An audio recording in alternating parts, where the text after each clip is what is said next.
hatu baita warakubaliwa ni waparlementaire ni madepite wale daula ya Faransa kama ni elimu wao ndio msafara wa kufanya Genève kao mkinishiha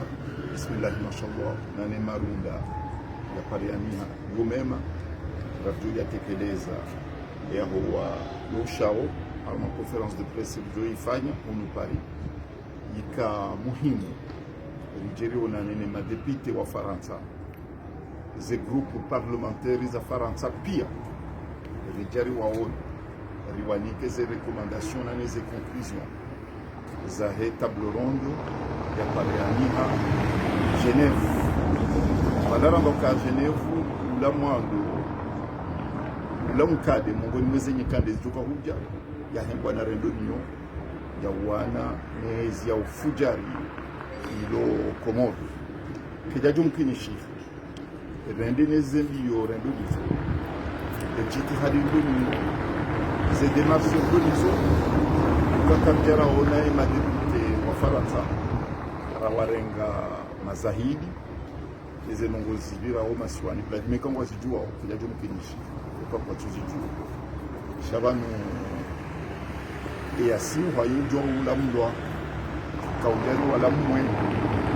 wabio warengeze kwa manaza hao asisi rengeza hatu wanuruka hunja rijeri warenge mazahidi ne namna rarengeze kwa manaza hatu riwanao hambana za udemokrasi iliye haki ya himkumor ya nikiwayo alhamdulillah rishi ya wangu riwono wamukao waka très attentif mes causes défendées par moi santé mes unions d'opposition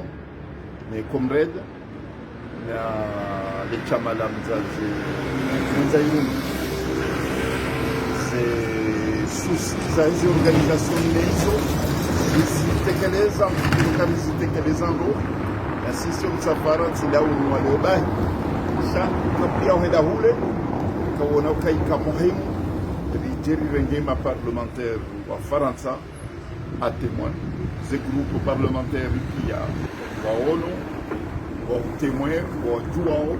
ezibira umasiwani wa juao za intentions za hapo warijua ondo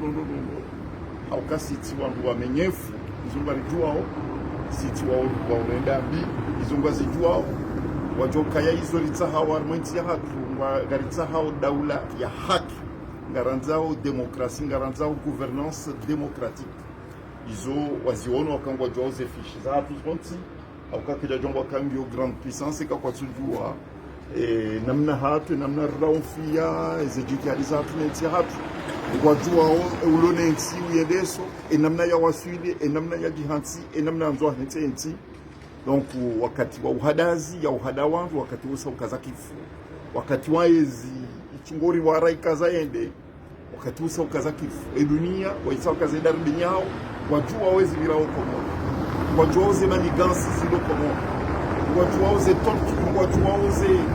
dictature zilo komo donc hujau leo kazenda miono shariba dia rapport ya les Nations Unies yote ya hatu sisi wa opposition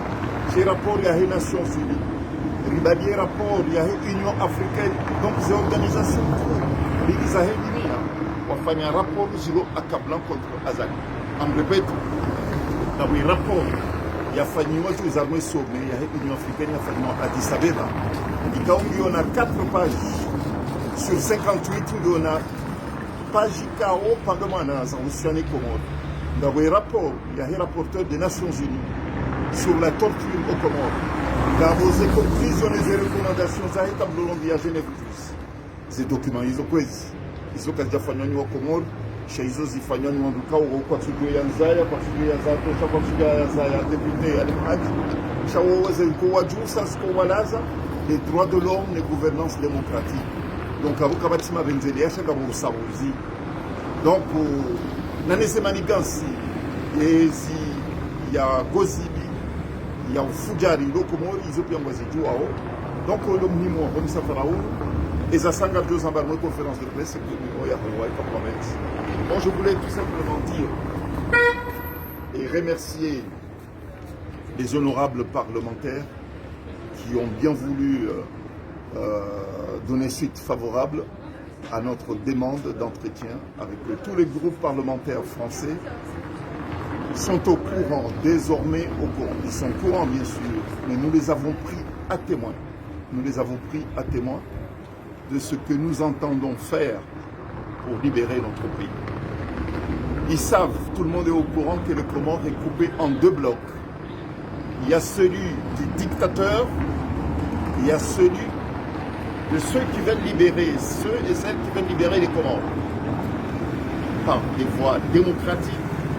et populaires. Donc il y a deux camps et deux blocs au Comores. Le bloc composé d'Azali et ses acolytes qui ont pris le pays en otage par la répression, par la torture. Et puis il y a le bloc de l'union de l'opposition, du CNT, du Comrade, et puis de Mzaïroundi, et puis toutes les forces libres et le peuple comorien également. Donc deux blocs. Nous sommes venus le prendre en témoin pour leur dire que nous ne pouvons pas et nous n'allons pas laisser le bras et laisser notre pays sous l'emprise de la dictature. Donc désormais, notre détermination est sans faille. Elle est sans faille. Puisque bientôt, vous apprendrez, en tout cas nous leur avons clairement dit, que la reconnaissance internationale du régime du colonel Azali est sérieusement mise en cause et nous allons la mettre en cause aux Nations Unies, au Conseil de sécurité. Vous voyez? Et c'est pas fini. La question se posera de savoir qui représentera les Comores dans les prochaines semaines, dans les forums internationaux, puisque Azali ne peut pas marcher sur la charte des Nations Unies et faire fi des droits de l'homme et de la gouvernance démocratique. Il faut qu'il choisisse son camp. Il a choisi le camp de la dictature, de s'asseoir sur la charte des Nations Unies, donc il ne peut pas, sur le concert des nations, représenter notre pays. Donc ça c'est la démarche. Donc vous voyez, il y a deux démarches qui sont complètement opposées. Il y a celle du dictateur qui joue sur la pression, sur la terreur, sur la répression, et puis il y a le camp de ceux qui utilisent le droit et la démocratie pour le faire partir.